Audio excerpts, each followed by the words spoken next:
அன்பானவர்களே, காலைதோறும் கர்த்தரின் வார்த்தை என்ற பகுதி மூலம் உங்களை சந்திப்பதில் மிகுந்த மகிழ்ச்சி அடைகிறேன். இன்றைய தின மாற்றத்திற்கான தேவ வார்த்தையானது மார்க்கு 10ஆம் அதிகாரம் 47ஆம் வசனம். அவன் நசரேயனாகிய இயேசு வருகிறார் என்று கேள்விப்பட்டு, இயேசுவே, தாவீதின் குமாரனே, எனக்கு இரங்கும் என்று கூப்பிடத் தொடங்கினான். அவன் என்று பார்க்கும்போது அங்கே பர்த்திமேயு குருடன் என்பதை நாம் அறிந்திருக்கிறோம். வருகிறார் என்று கேள்விப்பட்டு, இவ்விதமாகத்தான் இயேசு அந்த வழியாக வருகிறார் என்று கேள்விப்பட்டு சகேயுவும் தேடி வந்து எப்படிப்பட்டவரோ என்று பார்க்க வகை தேடி வந்து மாற்றம் அடைந்தான், ஒரு மனமாற்றத்தை பெற்றுக்கொண்டான் என்று முதல் நாளிலே நாம் பார்த்துட்டோம் இல்லைங்களா? இன்றைய நாளிலே இவனும் அவ்விதமாக என்று வருகிறார் என்று கேள்விப்பட்டு, தாவீதின் குமாரனே, எனக்கு இரங்கும் என்று கூப்பிடத் தொடங்கினான். அப்போது அந்த 10ஆம் அதிகாரம் 48ஆம் வசனத்தில் பார்க்குறோம். அங்கே திரளான கூட்டங்கள் வருகிறது. அவனை பேசாதிருக்கும்படி அவர்கள் அதட்டுகிறார்கள். ஏன்னா இயேசு யாருன்னு தெரியாது. கும்பலாக வர சந்தடியை கேட்டு தான் அவன் அந்த குரலை எழுப்புறான். தாவீதின் குமாரனே, எனக்கு இரங்கும் என்று அந்த பர்த்திமேயு குருடன் சொல்லுகிறான் இல்லையா? அப்போ அந்த கூட்டம் என்ன பண்ணுறாங்க, அவனை பேசாதிருக்கும்படி அதட்டினார்கள். ஆனால் அவன் இந்த தடையை மீறி அவனோ முன்னிலும் அதிக சத்தமாய் கூப்பிட்டான் என்று அந்த பகுதியில் பார்க்குறோம். தடைகள் வருகிறது, ஆனாலும் கூட உரத்த சத்தமாய் தாவீதின் குமாரனே, எனக்கு இரங்கும் என்று அவன் கூப்பிடுகிறான். அதே 10ஆம் அதிகாரம் 49ஆம் வசனத்தில் பார்க்குறோம். இயேசு அழைக்கிறார் என்று சொன்னாங்க.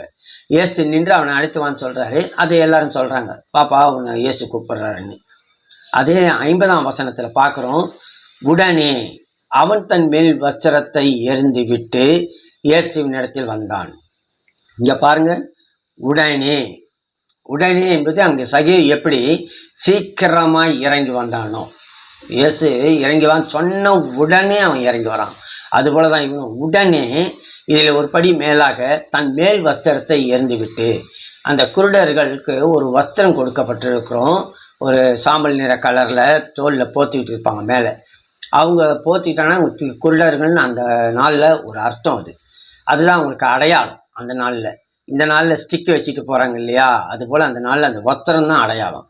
அந்த வஸ்திரத்தை தூக்கி எறிந்து அந்த அடையாளத்தையே தூக்கி எறிகிறான்.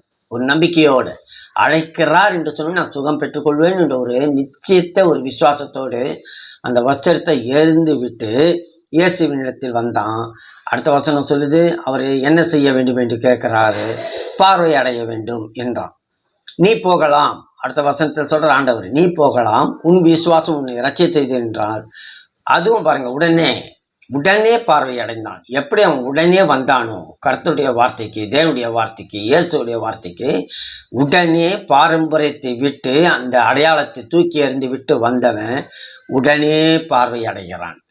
குருடன் எனப்பட்டவன் பார்வை உடையவனாக மாற்றம் பெறுகிறான் இல்லைங்களா? அவன் செய்த காரியம் முதலாவதாக தடைகளை மீறி சத்தமிட்டு தாவீதின் குமாரனே என்றான். இரண்டாவதாக வஸ்திரத்தை எறிந்து விட்டு அந்த அடையாளத்தை தூக்கி போட்டு பாரம்பரியத்தை தூக்கி எறிந்தான் என்று பார்க்கிறோம். இதுதான் அவனுக்கு ஒரு மாற்றத்தை ஏற்படுத்துகிறது. இதனால் பார்வை உடையவனாக மாற்றம் பெற்றான் என்று நாம் பார்க்கிறோம். நாமும் கூட தடைகளை மீறி தேவனை நோக்கி உரத்த சத்தமாய் ஜெபிப்போம், மாற்றம் அடைவோம்.